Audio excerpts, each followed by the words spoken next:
Good morning class. बेटा जो हमारा लास्ट टॉपिक था फैराडे के फर्स्ट और सेकंड लॉ, ठीक है, उसके बेस्ड के न्यूमेरिकल हमने पढ़ लिए थे। ठीक है, वो टॉपिक हमारा कंप्लीट हो गया था।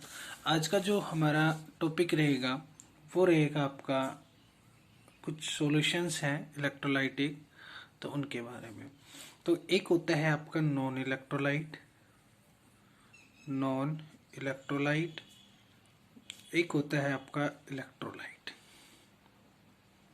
ठीक है, एक होता है नॉन इलेक्ट्रोलाइट और एक होता है इलेक्ट्रोलाइट। क्लियर। देखो, जो नॉन इलेक्ट्रोलाइट होता है वो क्या होता है? नॉन इलेक्ट्रोलाइट वो सब्सटेंस होते हैं जो डू नॉट अंडरगोज आयोनाइजेशन। ठीक है, जो आयंस की फॉर्म में नहीं टूटते हो या जिनका डिकम्पोज नहीं होता हो। ठीक है, एंड डोंट कंडक्ट इलेक्ट्रिसिटी, और जिनके अंदर से इलेक्ट्रिसिटी पास नहीं होती। जब तक आयंस नहीं टूटेंगे, फ्री आयंस नहीं होंगे, इलेक्ट्रिसिटी कंडक्ट नहीं होंगी, तो क्या कहलाएंगे? नॉन इलेक्ट्रोलाइट कहलाएंगे। नॉन इलेक्ट्रोलाइट क्या हो जाएंगे? वो सब्सटेंस हो जाएंगे जो डू नॉट अंडरगोज आयोनाइजेशन, जिनका आयोनाइजेशन नहीं होता है, एंड डोंट कंडक्ट इलेक्ट्रिसिटी, और इलेक्ट्रिसिटी को भी कंडक्ट नहीं करते। जैसे ग्लूकोज हो गया आपका, ठीक है, सुक्रोज हो गया, यूरिया हो गया, ये सारे कैसे एग्जाम्पल है आपके नॉन इलेक्ट्रोलाइट एग्जाम्पल है। ठीक है, तो ये होते हैं आपके नॉन इलेक्ट्रोलाइट। अब बारी आती है आपकी इलेक्ट्रोलाइट की। देखो, जो इलेक्ट्रोलाइट होते हैं वो क्या होते हैं? Electrolyte undergoes ionisation, those substance which undergoes ionisation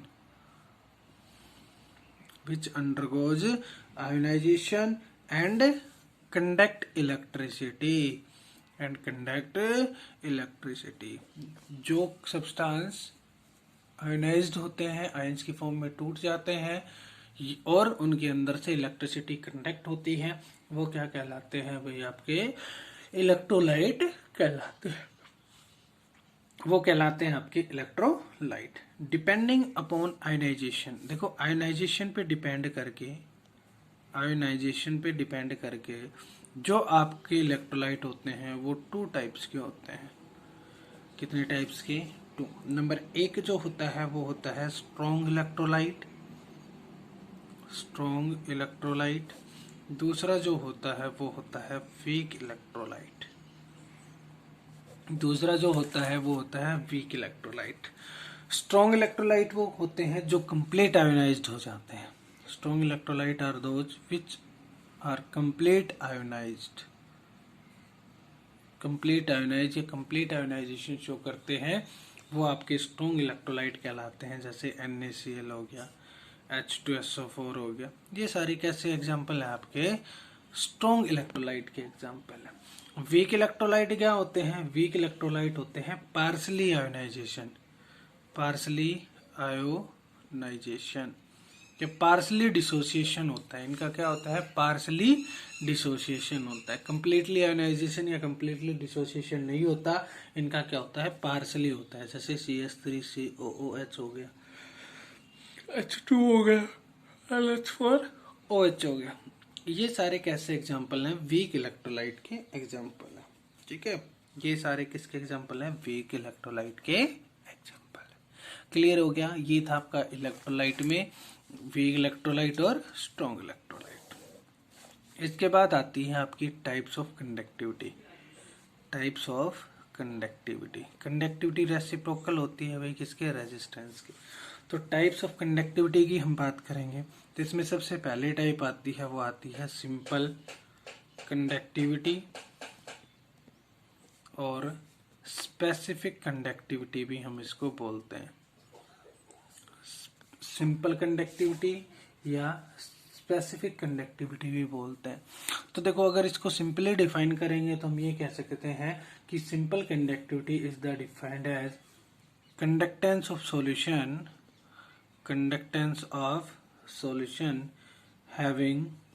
having length 1 centimeter and area of cross section is 1 centimetre cube, sorry 1 centimetre square.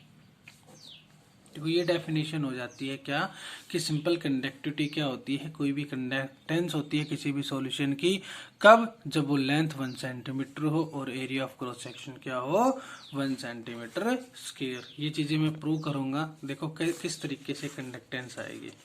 तो इसके लिए हमें क्या करना पड़ेगा, सबसे पहले कंडक्टिविटी को एक्सप्लेन करना पड़ेगा। देखो जो सिंपल कंडक्टिविटी होती है, सिंपल कंडक्टिविटी, उसे हम डिनोटेड करते हैं कप्पा से, ठीक है। किससे डिनोटेड करते हैं, कप्पा से। तो देखो इसके अंदर क्या कहता है कि जो रेजिस्टेंस होती है आर, वो डायरेक्टली प्रोपोर्शनल होती है लेंथ के, एल के। दूसरी बात क्या कहते हैं, जो आर होती है वो इनवर्सली प्रोपोर्शनल होती है एरिया ऑफ क्रॉस सेक्शन के। आर यहाँ से क्या है, रेजिस्टेंस है, एल क्या है, लेंथ है, और ए क्या है, एरिया ऑफ क्रॉस सेक्शन। ए क्या है आपका, एरिया ऑफ क्रॉस सेक्शन। तो देखो यहाँ से क्या हो जाएगा, आर डायरेक्टली प्रोपोर्शनलिटी का साइन हटा दो भाई, या डायरेक्टली प्रोपोर्शनल एल बाई ए लिख सकता हूँ मैं इसको। डायरेक्टली प्रोपोर्शनलिटी का साइन हटा दिया, किसका यूज कर दिया, रो का यूज कर दिया, रो एल बाई,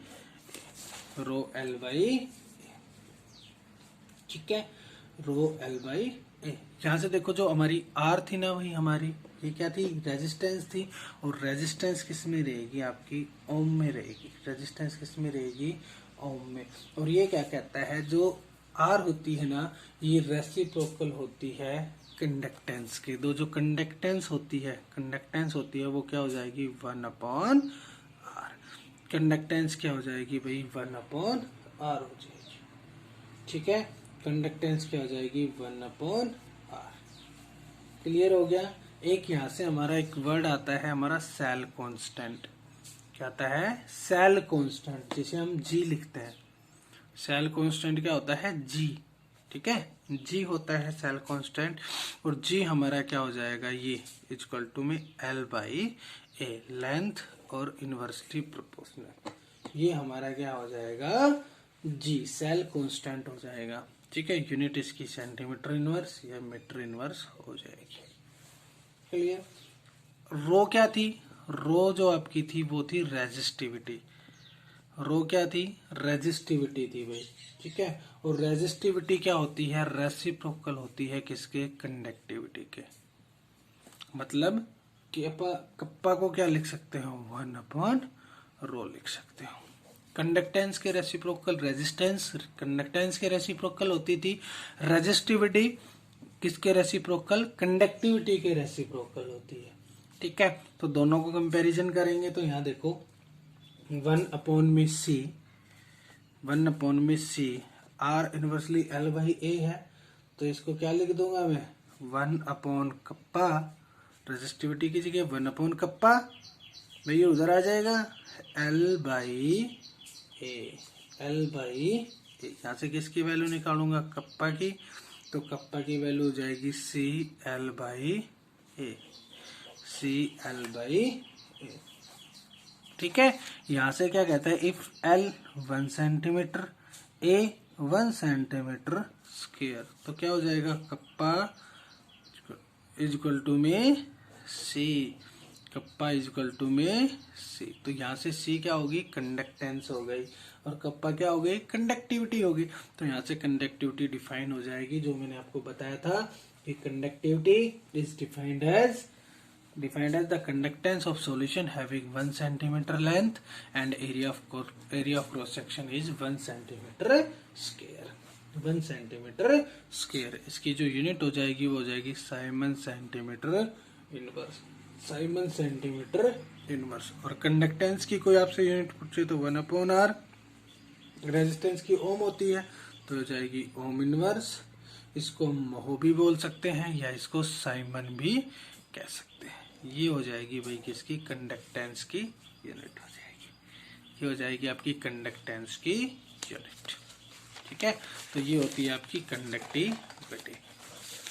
सिंपली इसका डेरिवेशन करना है भाई। सबसे पहले जो रेजिस्टेंस होगी वो डायरेक्टली प्रोपोर्शनल कर लो लेंथ के, फिर area of cross section directly proportional कर लो, इनवर्सली प्रोपोर्शनल कर लो।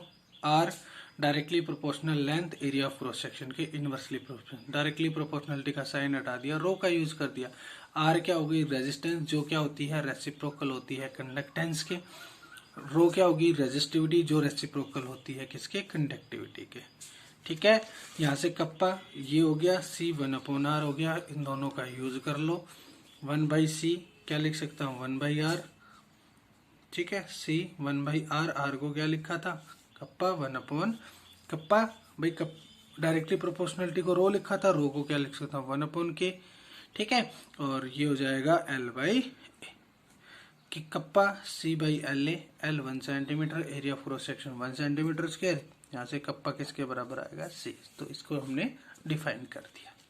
ठीक है, ये थी आपकी कंडक्टिविटी।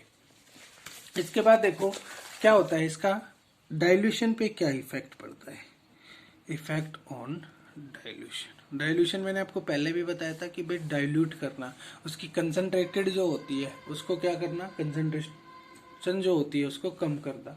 ठीक है, कहता है कि ऑन डाइल्यूशन, जब डाइल्यूशन होगा तो जो सिंपल कंडक्टिविटी होती है, सिंपल कंडक्टिविटी या स्पेसिफिक कंडक्टिविटी होती है सॉल्यूशन की, वो क्या हो जाएगी, डिक्रीज हो जाएगी। वो क्या हो जाएगी भाई, डिक्रीज। क्यों हो जाएगी decrease, because number of ions, जो नंबर ऑफ आयंस रहेंगे पर centimetre cube of the solution, वो क्या हो जाएंगे, डिक्रीज हो जाएंगे। भाई जैसे डाइल्यूट करोगे तो उसके नंबर ऑफ आयंस रहेंगे ना जो 1 सेंटीमीटर क्यूब के अंदर, वॉल्यूम के अंदर, वो सॉल्यूशन के अंदर क्या हो जाएंगे, डिक्रीज हो जाएंगे।